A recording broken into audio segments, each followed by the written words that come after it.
Chapter 5, Researching Your Speeches. As we continue, we'll look at research, accessing information through a library, researching on the internet, and conducting your own research. So, primary versus secondary research. Primary research is new research carried out to require data firsthand rather than from other previously published sources to answer your specific questions. Primary sources are information that is firsthand or straight from the source, information that is unfiltered by interpretation or editing. And secondary sources are information that is not directly from the firsthand source, that has been compiled, filtered, edited, or interpreted in some way. So examples: primary sources are interviews, surveys or questionnaires, diary or journal entries, oral history, experiments, or direct observations, while secondary sources are published sources like books, journals, websites, podcasts. Typically, you will use mainly secondary sources for your assignments in this class.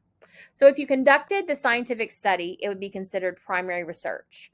If you used a magazine article about the study, it would be secondary research. Again, most of your work is going to be using secondary sources. So accessing information through a library. When you access through a library, you'll use a library catalog. Databases that provide things like ebooks, periodicals, or peer-reviewed journals are great ways to get information through your library.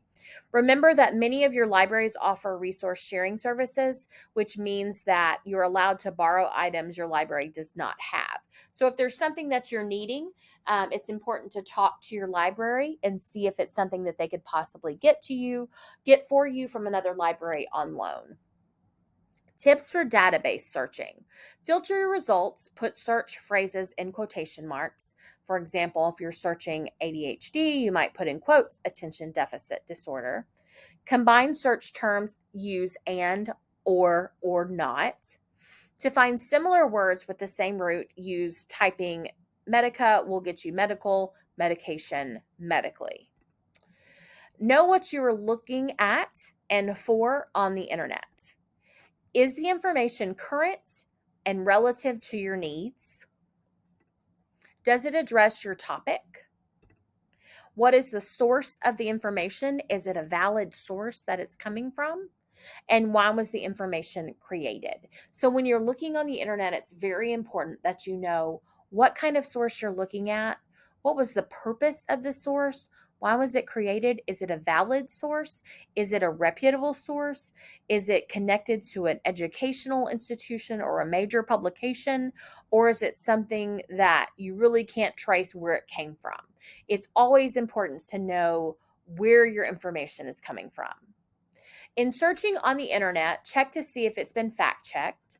Use factcheck.org, PolitiFact, Snopes, and find the original source. Most web content is not original. Read what others say about the source. Check all sides. Media bias fact check. Avoid rabbit holes. Take an informed path with different search terms.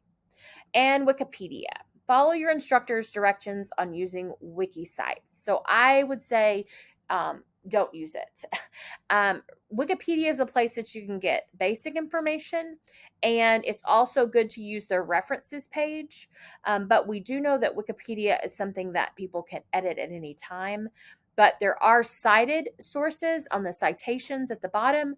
Those are good references to use. But Wikipedia itself is not an acceptable resource. Recognize that there are sometimes errors, and it does not necessarily build your credibility when you're citing things from Wikipedia. If you choose to do your own research, which I don't really recommend you doing for this course, but if you ever do for any reason, you can conduct surveys. Use objective questions. Keep your survey short. Be specific. Try not to be vague. Avoid personal questions, and consider what tool you might want to use, such as SurveyMonkey, Google Forms, something like that to get your information. If you decide to interview, do your research first. Choose the right person to interview. Make an appointment with them. Plan your questions ahead of time. If you're going to take someone's time and interview them, it's very important that you're prepared and you know what you want to talk to them about. Practice the interview process before the interview and follow up with them as a thank you. I don't recommend, I find a lot of students, sometimes these are doctoral students or grad students that interview me for research in their doctoral programs. And they'll just email me and they'll be like, I need to interview you. To save you time, I'm going to send you these questions for you to type up and answer for me. That doesn't save me time at all. It's a lot quicker for me to sit down and talk to someone than to have to type up all these answers for someone else. So I don't recommend that you try to do an interview through email. I think that just puts the burden on the person you're interviewing and takes the burden off of you.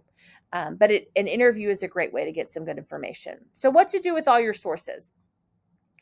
Like we talked about with ethical communication, it's important that you cite all your sources, keep track of where you found the information you're using, recognize the difference between common knowledge information and unique knowledge that must be cited. If you find multiple sources, find who or what those sources are citing, example, like government agencies. As you do your research, it's very important that you use effective research terms. If you aren't finding what you're needing, try to be a little bit more specific sometimes to look for things, or broadening your terms when you're researching on the internet. Sometimes, as you're working on a speech and you've decided on a topic and you've decided on your main points, you just can't find enough research to get you there. And it's always fine to shoot me an email and say, I need to go a different direction. I'm not finding the research I need. I need to change my topic. That's always welcome. I don't want you to get stuck with invalid or not thorough information because your topic was not the best choice and you cannot find information to support you. So I'm always okay if you need to change your topic because the information just isn't there. I would rather you come up with a topic where you can have good, solid information.